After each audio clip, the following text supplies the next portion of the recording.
número 7 y está conformado por Camacho Pérez Eric Aldair, Díaz Nova Sayán y Romero García Nayeli. Para llevar una organización en esta exposición presentamos un índice, en el que como todo trabajo formal lleva una portada y una introducción.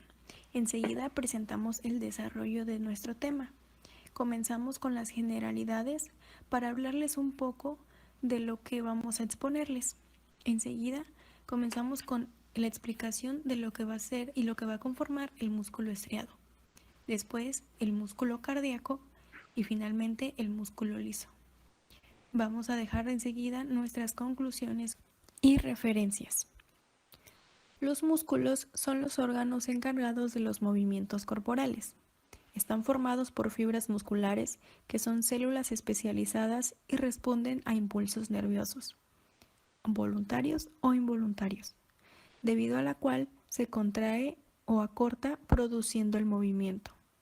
Existen 3 tipos de músculos, los cuales analizaremos su organización estructural. Abordaremos generalidades, clasificaciones, diferencias y similitudes de cada uno.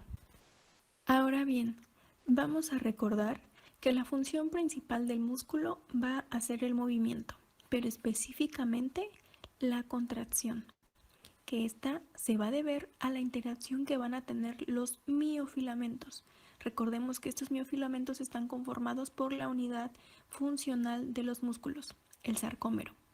Entonces, estos miofilamentos en conjunto van a formar las miofibrillas, y estas a las fibras musculares que van a ser las células alargadas que van a conformar a los fascículos y estos al músculo en general. Ahora bien, retomando a los miofilamentos, vamos a tener 2 tipos. Los filamentos delgados que están compuestos de la proteína miosina 2 y a los filamentos gruesos que están compuestos de la proteína actina. Por otro lado, tenemos la clasificación que se deriva en músculo liso y músculo estriado, y este a su vez en músculo esquelético y músculo cardíaco. Bueno, les vamos a empezar a explicar sobre el músculo estriado y sus generalidades. Para empezar, nuestro músculo estriado va a estar conformado por fibras musculares y estas fibras musculares van a estar compuestas por mioblastos. Estos mioblastos son células muy pequeñas que se van a ir juntando poco a poco, hasta llegar a un sinsitio, como podemos leerlo aquí, que dice que una célula del músculo esquelético es un sinsitio multinucleado, ya que pues estas células que son individuales y tienen su núcleo individual se van a empezar a juntar hasta hacer nuestra fibra muscular. Y bueno, los núcleos de estas células van a estar ubicados en el citoplasma, justo debajo de la membrana plasmática, también denominado sarcolema. Este término es muy importante, ya que es muy ocupado y, y pues su significado es membrana plasmática, ¿no? Y está compuesta por la membrana plasmática de la célula muscular y su lámina externa y la lámina reticular que la rodea. Y bueno, después les vamos a hablar sobre el tejido conjuntivo de nuestras fibras musculares, por ser más precisos, del músculo estriado. Bueno, como podemos leer aquí, dice el músculo esquelético consiste en fibras musculares estriadas que se mantienen juntas por el tejido conjuntivo. Y como es lo que podemos ver en esta imagen, ¿no? Vamos a tener un tejido conjuntivo que es exactamente lo que les estoy señalando, que van a mantener juntas a nuestras fibras musculares y pues les van a dar un sostén, ¿no? Y pues vamos a tener 3 divisiones en este tejido conjuntivo, que es el tejido endomisio, que va a rodear a las fibras musculares individuales, como podemos ver aquí, es va a agarrar a cada fibra muscular independientemente, como podemos ver aquí, aquí pasaría nuestra fibra muscular, y la va a recubrir, ¿no? La va a rodear. Y después vamos a tener a nuestro perimisio, que va a rodear a un grupo de fibras musculares, como podemos ver aquí. Va a agarrar un grupo en concreto y lo va a rodear y lo va a sostener, ¿no? Soportar. Y al final vamos a tener a nuestro epimisio, que va a recubrir a todas las fibras musculares. Es todo esto de aquí al lado, todo esto. Igual le va a dar sostén y pues seguridad, ¿no? Bueno, ahora les vamos a hablar de los tipos de fibras que vamos a tener, ¿no? Y pues vamos a tener tres tipos, el tipo 1, el tipo 2A y el tipo 3B, como lo podemos observar aquí, el 1, el 2A y el 2B. Y para empezar vamos a hablar de tipo 1, que van a ser las fibras tipo 1 o fibras oxidativas lentas.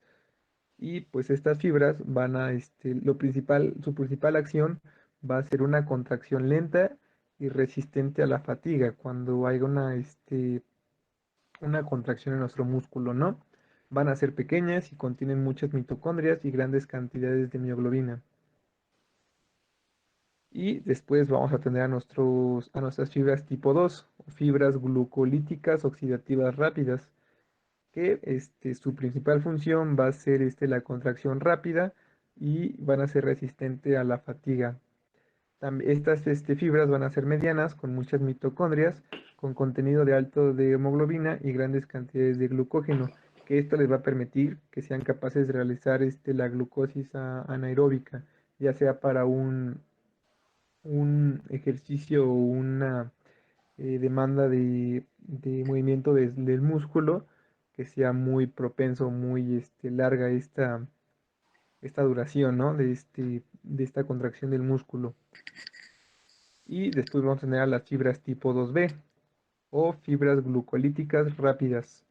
Y su principal función de estas van a ser que van a ser muy rápidas, pero van a ser muy propensas a la fatiga. Va a ser un ejercicio muy rápido, pero se va a fatigar mucho el músculo, ¿no? Y pues obviamente van a ser grandes y contienen menos mioglobina que las tipo 1 y las tipo 2 y menor cantidad de mitocondria, igual que las tipo 1 y las tipo 2. Luego aquí tenemos una tabla, justamente lo que les acabo de decir, pero como un poco más fácil de entender, ¿no? Por ejemplo, aquí tenemos que la velocidad de contracción en el tipo 1 va a ser lenta, como ya lo habíamos dicho. En el tipo 2 va a ser rápida y en el tipo 2B va a ser igual rápida. El diámetro va a ser en el tipo 1 pequeño, en el tipo 2 va a ser intermedio y en el tipo 2B va a ser baja. Después tenemos la fuerza de contracción, pues va a ser obviamente baja. En el tipo 2A va a ser alta y en el tipo 2B va a ser muy alta, pero la única desventaja del tipo 2B es que se fatiga muy muy rápido. Y bueno, luego la capacidad de hipertrofia en el 1 va a ser nula, porque pues casi no hay mucho esfuerzo. Y luego en el tipo 2A vamos a tener que es baja y en el tipo 2B va a ser alta. Ah, perdón, el tipo 2A va a ser alta y en el tipo 2 igual va a ser alta. Después tenemos la capacidad aeróbica, como ya lo habíamos comentado, pues en el tipo 1 va a ser muy alta y como habíamos dicho, eh, en el tipo 2A va a ser baja, que posiblemente va a ocupar más la, pues sí, la vía anaeróbica, ¿no? Y en el tipo 2B va a ser muy alta. Después tenemos nuestra unidad motora, que en el tipo 1 va a ser pequeña, en el tipo 2A va a ser grande y en el tipo 2B va a ser muy grande. Luego los números de capilares, en el tipo 1 va a ser muchos, en el tipo 2A va a ser pocos y en el tipo 2B van a ser muy pocos. Y nuestra reserva de glucógeno y grasas en el tipo 1 va a ser muy grande, en el tipo 2A va a ser baja y en el tipo 2B va a ser muy baja. Después vamos a tener la densidad de mitocondrias, como ya lo habíamos comentado. En el tipo 1 va a ser la más abundante, en el tipo 2 va a haber una pues media de concentración de mitocondrias y en el tipo 2B pues va a haber muy pocas, ¿no? Y al final tenemos nuestra actividad de la enzima ATPasa, que en el tipo 1 va a ser baja, en el tipo 2 va a ser alta y en el tipo 2B va a ser alta. Después tenemos nuestra concentración de hemoglobina. En el tipo 1 va a ser muy alta, en el tipo 2 va a ser media y en el tipo pues 2B casi no va a haber, va a ser muy muy baja. Y después tenemos nuestra concentración de mioglobina, que pues va a ser en el tipo 1 va a ser muy alta, en el tipo 2A va a ser media y en el tipo 2B va a ser muy baja. De hecho, cuando si podemos ver aquí, en los nombres del tipo 1 y el tipo 2 tenemos, digamos que son oxidativas, las vamos a relacionar con la mioglobina. ¿ok? Después les vamos a hablar de las miofibrillas y de los miofilamentos. Bueno, como ya habíamos comentado antes, vamos a tener nuestras fibras musculares, ¿no? Pero estas fibras musculares se van a dividir, van a tener subunidades, ¿no? Que van a ser las miofibrillas y van a ser los miofilamentos. Bueno, como tenemos aquí, dice la subunidad estructural y funcional de la fibra muscular es la miofibrilla. Y bueno, ya como le habíamos comentado, las miofibrinas están compuestas por haces de miofilamentos, como podemos observar aquí, ¿no? De aquí sale nuestra fibra muscular, de nuestra fibra muscular van a salir nuestras miofibrillas y de nuestras miofibrillas van a salir nuestros miofilamentos. Y bueno, la unidad funcional de la miofibrilla es el sarcómero, el segmento de la miofibrilla ubicado entre dos líneas zetas adyacentes. Bueno, dentro de de estos miofilamentos vamos a tener unas estructuras que se llaman sarcómero, que es la unidad funcional eh, del, del músculo. Y pues este sarcómero eh, va a estar en medio de dos líneas que van a ser las líneas Z. Y después vamos a tener nuestra línea M, nuestro espacio A, nuestro espacio H, chalala, chalala. Pero bueno, eso lo vamos a hablar un poco más adelante. Y pues bueno, este sarcómero va a medir de dos micrómetros a 3 micrómetros en el músculo relajado de un mamífero, pero puede distenderse a más de 4 micrómetros y durante la contracción externa puede reducirse hasta un micrómetro. Bueno, ahora les vamos a hablar de los filamentos musculares. Como ya lo habíamos mencionado antes, tenemos aquí a nuestro sarcómero. Y pues este sarcómero va a estar unido por dos tipos de filamentos, que va a ser el filamento delgado y el filamento grueso. Lo que van a hacer este filamento delgado y filamento grueso lo podemos leer aquí, ya que dice que la disposición de filamentos gruesos y delgados origina las diferencias de densidad que producen las estiraciones, ya sea pues si bueno, si las estiraciones transversas de las miofibrillas y pues ya sea si se hacen un poquito más largas, si se hacen un poco más chiquitas, y pues estas son las encargadas, estos filamentos, ¿no? Y pues bueno, estos son datos generales del filamento grueso, pero lo más importante de aquí es que es todas estas estructuras de filamentos, sarcómero y todo esto se van a dividir en varias partes. Va a ser nuestra parte I, nuestra parte A, nuestra parte I, que es lo que estamos dividiendo en azul, nuestra parte I, que va a contener nuestros filamentos delgados. Y también va a estar en nuestra parte A, vamos a tener una parte H. Y esta parte H va a tener una línea media, que va a ser esta. Y en nuestra parte I también vamos a tener una línea, que va a ser línea Z, que va a estar aquí, justamente aquí. Y pues bueno, como podemos leer aquí, nuestros filamentos delgados que contienen actina se fijan a la línea Z, que es la que tenemos aquí, y se extienden dentro al borde de la banda H, como lo podemos ver aquí. Y pues obviamente nuestros filamentos gruesos pues, van a estar en nuestra parte H y nuestra parte A, ¿no? Que esta parte A pues se divide en parte H y esta parte H se divide en la línea M.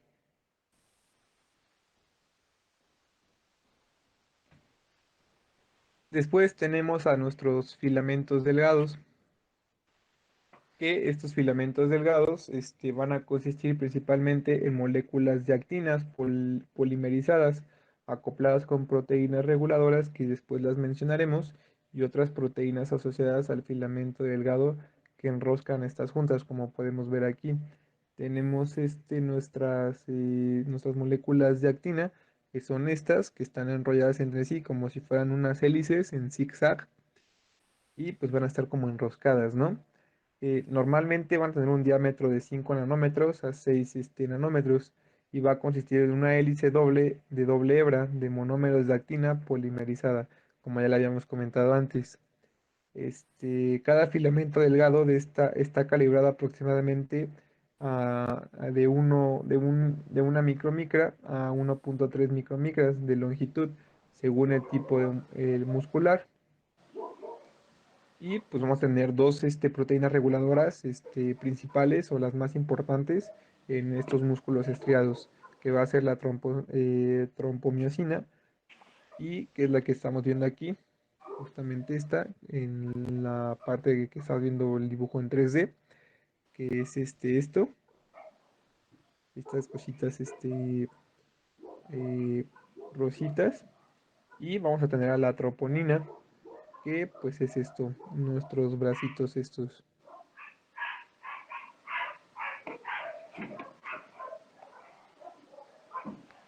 Bueno, ahora les vamos a hablar del filamento delgado, siguiendo el tema, pues, de las proteínas, ¿no? Que conformaban a este filamento.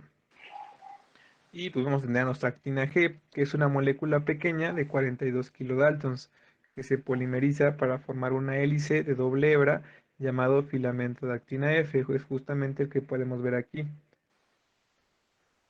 en verdecito.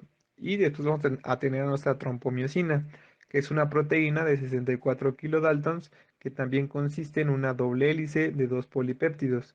Y lo más importante de esto es que va a formar filamentos que se ubican en el surco que hay entre las moléculas de actina F al filamento delgado, como podemos ver aquí, la trompomiosina.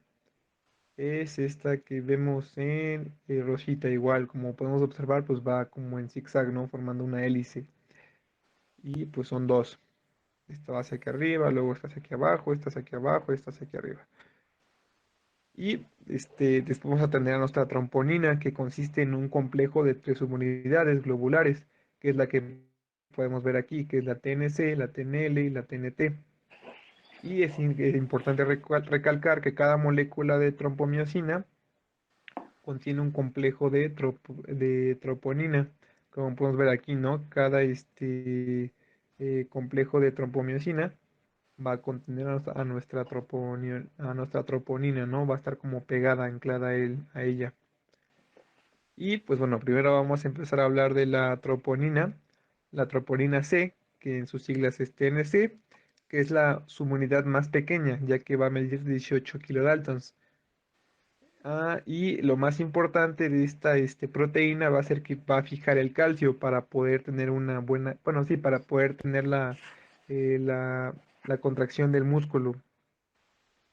Después vamos a tener a la troponina T, que en sus siglas es TNT, que es una subunidad de 30 kilodaltons que se une a la trompomiosina, que la podemos ver aquí, se va a unir a la trompomiosina y va como a anclarlo, y que va a fijar el complejo de troponina. Después vamos a tener a nuestra troponina I, que va a ser no, troponina L, que va a ser nuestra TNL, que pues va a ser una subunidad de 30 kilodaltons que se fija la actina e inhibe así la interacción entre la miosina y la actina, que es la que podemos ver aquí. Después vamos a tener a nuestra trompomodulina, que es una proteína de fijadora de actina de 40 kilodaltons que se une al extremo libre negativo del filamento delgado, como podemos ver aquí. Es justamente esta azulita. Bueno, ya hablamos del filamento delgado, ahora vamos a hablar de nuestro filamento grueso. Nuestro filamento grueso va a estar compuesto principalmente por moléculas de miosina. Y esta va a ser principalmente la miosina 2, que es una proteína con forma de varilla que va a pesar 510 kilodaltons, un dímero compuesto por dos cadenas polipeptídicas pesadas, que cada una va a pesar 222 kilodaltons, y cuatro cadenas ligeras. Nuestra miosina va a tener dos cabezas globulares, que va a ser la región S1 y que van a estar conectadas por por un brazo de palanca, que va a ser nuestra región S2. Como podemos verla aquí. Y pues obviamente este brazo de palanca después va a estar consecuente con la cola, con una bastante larga cola. Y después vamos a tener que en cada monómero de miosina contiene una cadena ligera esencial, que va a ser nuestra ELS, que es justamente esta, que va a pesar 18 kilodaltons. Y vamos a tener también una cadena ligera reguladora, que va a ser la RLS, que es justamente esta, que, que se envuelve alrededor del brazo de la palanca, justo debajo de la cabeza de miosina, justamente como podemos ver aquí.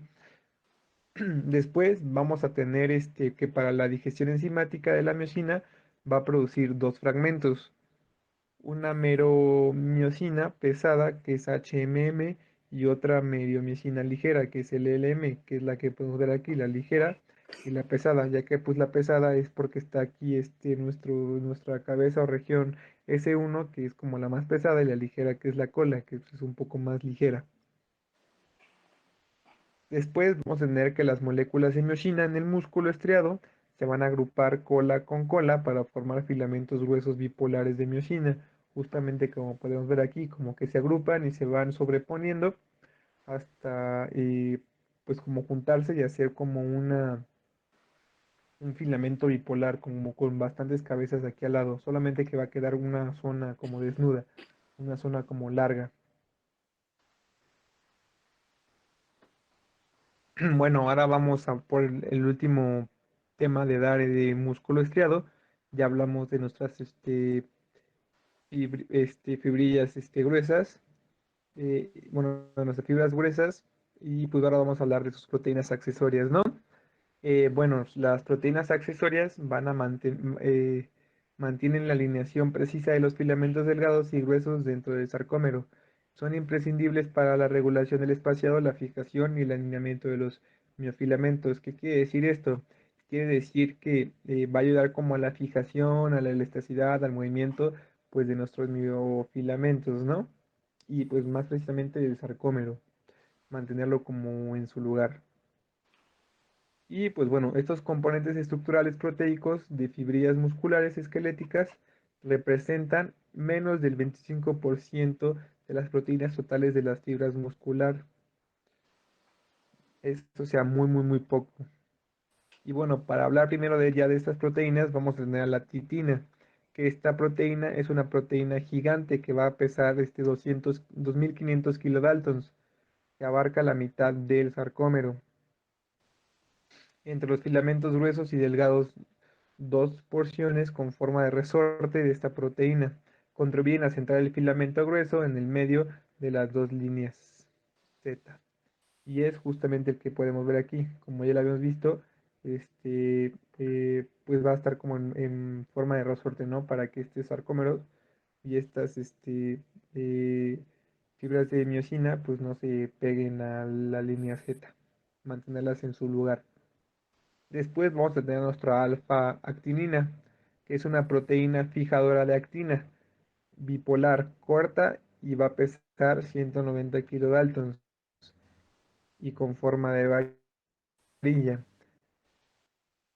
que organiza los filamentos delgados en disposiciones paralelas y los fija en la línea Z, que es justamente aquí, ¿no? Y después vamos a tener a nuestra desmina, que es un tipo de filamento intermedio que va a pesar 53 kilodaltons, que forma una malla alrededor del sarcómero a la altura de la línea Z, con el que une estos discos entre sí y a la membrana plasmática a través de la unión de la proteína anquilina, y forma enlaces cruzados establecedores entre las miofibrillas vecinas, y es justamente la que tenemos aquí, que va a actuar con nuestra anquilina y nuestra alfa-actina. Después tenemos a nuestras proteínas de la línea M, que comprenden varias proteínas fijadoras de miosina que mantienen los filamentos gruesos en registros en la línea M y adhieren las moléculas de titina a los diferentes filamentos gruesos, que pues es esta proteína que podemos ver aquí, que va a estar conformada por tres proteínas, que es la miomesina, la proteína M y la oscurina. Después vamos a tener nuestra proteína C o proteína C fijadora de miosina, o MIBPC, que es una proteína de 140 kilodaltons a 150 kilodaltons que contribuye al armado y la estabilización normales de los filamentos gruesos, que es justamente la que podemos ver aquí, de nuestros filamentos gruesos, como ya lo habíamos comentado antes, ¿no?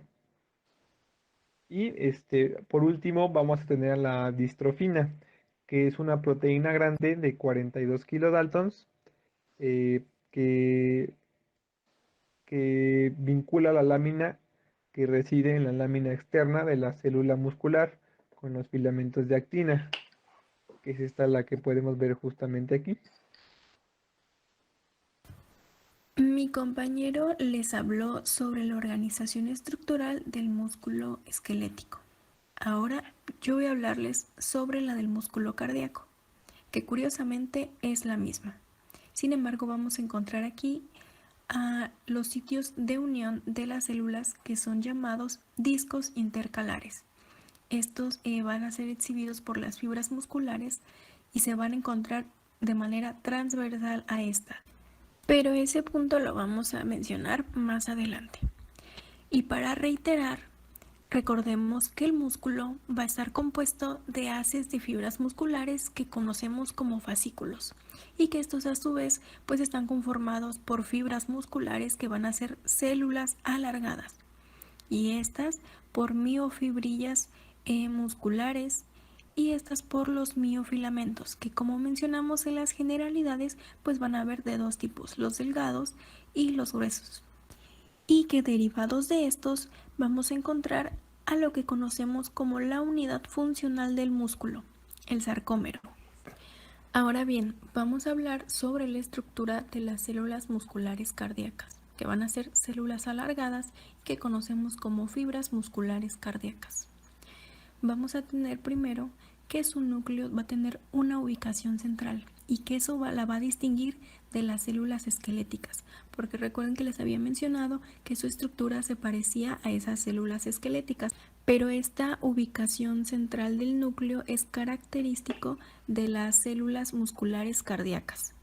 Se dice también que las miofibrillas pues del músculo cardíaco se van a separar para que rodeen a estos núcleos. Entonces ahí se va a delimitar una región que se llama yuxtanuclear, en la que pues los núcleos van a estar unidos o juntos y ahí se van a concentrar los órganos celulares que vamos a mencionar y que van a ser primeramente las mitocondrias, que bueno, podemos observar en la imagen que se encuentran cerca del sarcolema y entre esas miofibrillas, entre esas cositas de rojo que son las miofibrillas, verdes que van a ser las mitocondrias, unidas muy cerca del sarcolema, que va a ser la membrana de estas células. Por otro lado tenemos al retículo sarcoplásmico, que vemos de color azul y que se encuentra pues adherido al túbulo T, y a su vez entre estos túbulos T pues podemos observar a las mitocondrias. Este se va a encontrar disperso, podemos ver que de una línea Z a otra. También vamos a encontrar en esa zona yuxtanuclear a unos gránulos de glucógeno que simplemente van a almacenar energía. Recordemos que se almacena energía en forma de glucógeno. Entonces la importancia que aquí radica es que estas mitocondrias y estos gránulos de glucógeno se encuentran cerca de las miofibrillas, es porque las miofibrillas van a utilizar esta energía que almacenan los gránulos de glucógeno y por medio de las mitocondrias la van a adquirir para que se dé la contracción mediante estas miofibrillas. Recuerden que les había mencionado que esa contracción era precisamente gracias a eso y bueno, es por eso que de esa manera la van a utilizar para llevar a cabo el movimiento. Y a su vez también vamos a encontrar a unos gránulos que se llaman atriales, precisamente en las aurículas cardíacas. Estas hormonas van a contener o van a ser los factores natriurético atrial ANF y el factor natriurético encefálico. Estas dos hormonas son diuréticas y van a afectar directamente la excreción urinaria del sodio. Ya había mencionado que los discos intercalares ser precisamente los sitios donde las células musculares se iban a unir. Entonces, su importancia radica en eso principalmente. Y bueno, su posición va a ser transversal respecto a la fibra muscular. Es decir, por ejemplo, del lado derecho tenemos un corte longitudinal en las que pues verticalmente las que vemos son las fibras musculares, pero lo que está señalado con las flechitas van a ser estos discos, a esto me refiero, digamos que formarían un ángulo de 90 grados o serían como que líneas perpendiculares, porque siempre van a como que a partirlas y se van a encontrar pues de forma contraria a la dirección de estas fibras musculares. Y del lado izquierdo podemos observar la estructura que poseen estos discos. Podemos observar del color azul el sarcolema, de color naranja las mitocondrias que como sabemos aquí van a ser voluminosas y se van a encontrar cerca del sarcolema.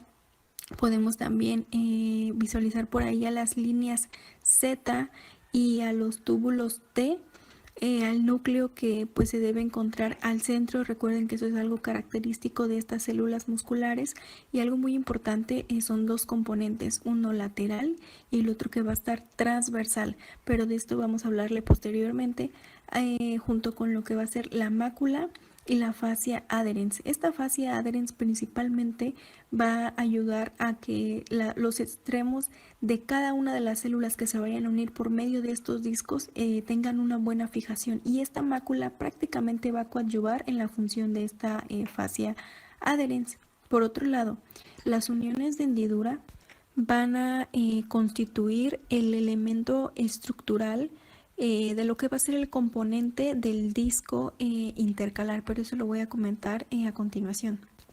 Y bueno, la fascia adherens ya les había comentado que es la que va a sostener a las células musculares, va a sostener sus extremos para que una vez unidas estas células pues se vayan a formar las fibras musculares. Recordemos también que esta fascia adherens entonces va a ser el principal constituyente del componente transversal de esa posición del disco intercalar, que va a ir siempre pues perpendicular a la posición de las fibras.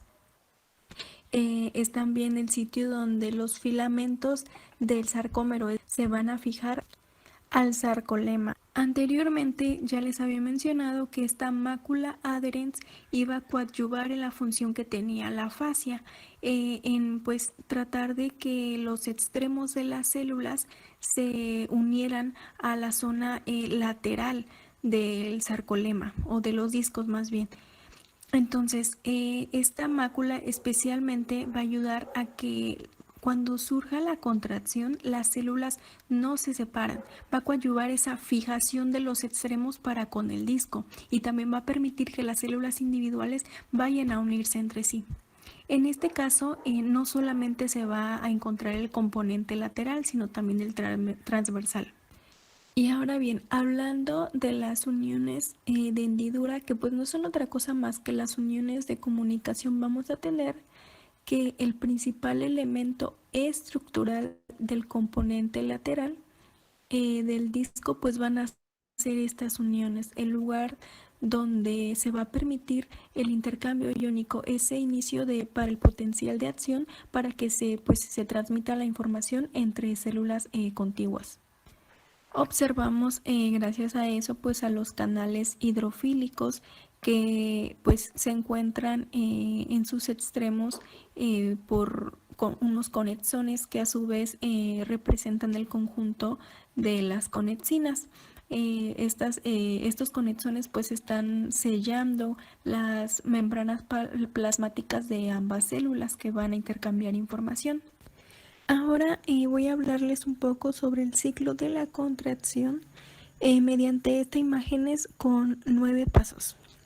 En el primero, pues la contracción de esta fibra muscular cardíaca va a iniciar por medio de la despolarización de la membrana, junto pues con el efecto de las fibras de Purkinje, van a alcanzar el destino en los miocitos cardíacos. En el segundo punto, esta pues despolarización se va a extender sobre el sarcolema, lo que va a causar la abertura de los conductos de sodio para que estos entren a la célula. En el punto 3, Esta despolarización va a continuar a través de las membranas de los túbulos T. En el cuarto paso, las proteínas sensoras de voltaje de la membrana plasmática de los tubos T van a convertirse en conductos de calcio que pues sean funcionales. En el quinto paso, el aumento en la concentración citoplasmática del calcio va a abrir los conductos que van a tener compuertas para que se libere calcio en el retículo sarcoplásmico. En el punto 6, el calcio se va a liberar del retículo sarcoplásmico y se va a incrementar la reserva de calcio que ingresó pues al sarcoplasma a través de los conductos del calcio en la membrana plasmática. En el punto 7, el calcio que se acumuló se va a difundir a los miofilamentos y ahí se va a fijar a la porción TNC del complejo de troponina. En el punto 8 va a iniciar el ciclo de los puentes transversales. Y por último, en el punto número 9, el calcio va a ser devuelto a las cisternas terminales del retículo sarcoplásmico y va a ser concentrado y capturado por una proteína fijadora de calcio, que en este caso es la calsecuestrina.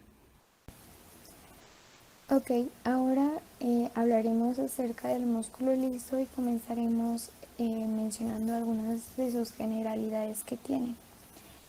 Este músculo se va a presentar en forma de haces o láminas de células fusiformes alargadas con finos extremos agudos. Sus células musculares lisas, también llamadas fibras, van a carecer del patrón estriado que se encuentra en el músculo cardíaco y músculo esquelético. Ahora mencionaremos algunos ejemplos de longitudes que tienen estas fibras y comenzaremos con la longitud de 20 micrómetros que es de las paredes de los vasos sanguíneos. Luego tenemos una longitud de 200 micrómetros en la pared del intestino y por último una longitud de 500 micrómetros en la pared del útero durante la gestación. Las células musculares lisas están interconectadas por uniones de hendidura o también llamadas uniones de comunicación, que nos va a permitir regular la contracción del haz o de la lámina, que es la forma que presenta este músculo. Vamos a encontrar elevadas concentraciones de actina y de miosina. Ahora hablaremos de su estructura. Van a poseer un aparato contráctil de filamentos delgados y gruesos y un citoesqueleto de filamentos intermedios de desmina y bimentina. En la imagen podemos ver todas estas estructuras y en los filamentos finos están unidos a cuerpos densos que veremos más adelante. Igual veremos con mejor detalle cada filamento antes mencionado. Comenzaremos hablando de los filamentos delgados. Estos van a estar compuestos de actina con su isoforma la tropomiosina, pero sin troponina. Y también van a estar compuestos de dos proteínas, por la caldesmona y por la calponina. La actina va a participar en la integración generadora de fuerza con las moléculas de miosina. Y las dos proteínas que acabamos de comentar son fijadoras de la actina que bloquean el sitio de unión para la miosina. Además, su acción de estas proteínas es dependiente del calcio y controlada por la fosforilación de las cabezas de la miosina.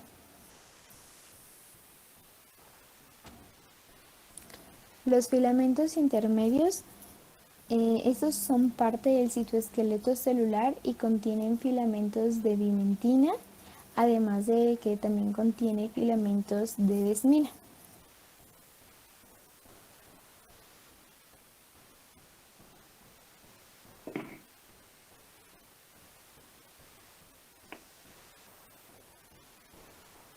Ok, hablaremos ahora de los filamentos gruesos. Aquí van a estar compuestos por miosina 2 y van a tener 2 cadenas pesadas de polipéptidos y 4 cadenas ligeras. Aquí en esta imagen podemos ver que la estructura de estos filamentos es diferente a las que están en el músculo esquelético. En el inciso A podemos apreciar que en vez de tener una disposición bipolar, tendrán una orientación en una dirección de un lado del filamento y una dirección opuesta en el otro lado, que es como podemos apreciarlo en el inciso B. Las moléculas de miosina están escalonadas en paralelo y la polaridad de sus cabezas es igual en la longitud de un lado y de la misma manera en la longitud del otro lado. Por eso el filamento grueso correspondiente es el polar lateral, como podemos ver en la imagen. Ahora veremos algunas proteínas asociadas a este músculo y bueno, varias proteínas se asocian con el aparato contráctil y serán indispensables para el inicio o la regulación de las contracciones del músculo liso. En primer lugar tenemos a la cinasa de las cadenas ligeras de la miosina, sus siglas MLCK, y esta va a ser una enzima importante en el mecanismo de contracción en el músculo liso.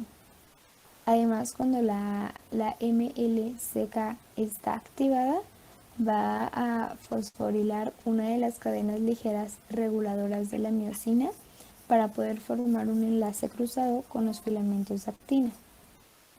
En segundo lugar tenemos a la calmodulina.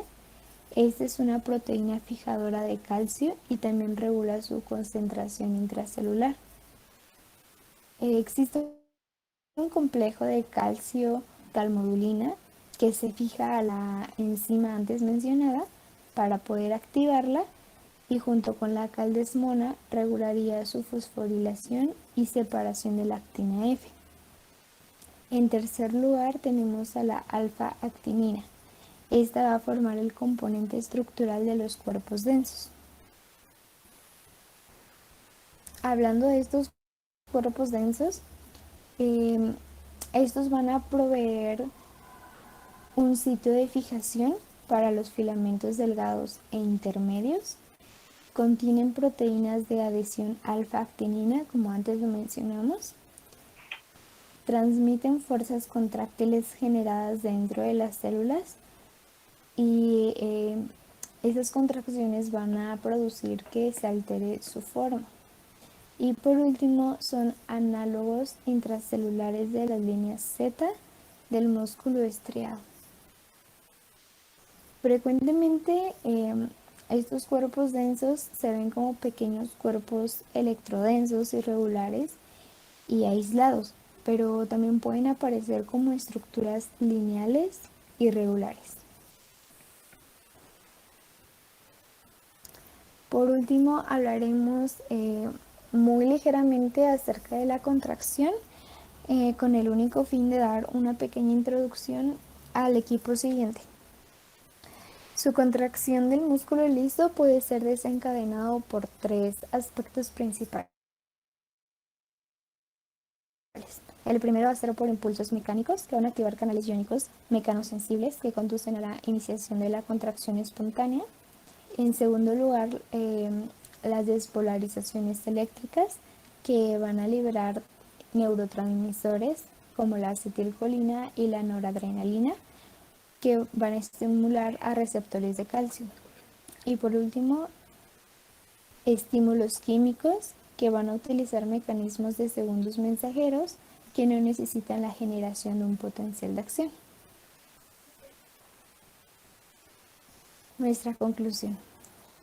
Todas las motoneuronas que salen de la médula espinal inervan múltiples fibras nerviosas y el número de fibras inervadas depende del tipo de músculo.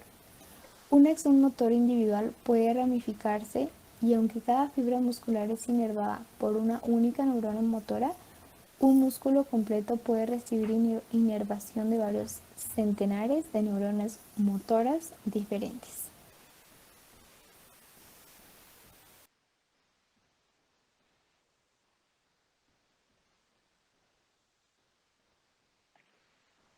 Muy bien. Está muy interesante.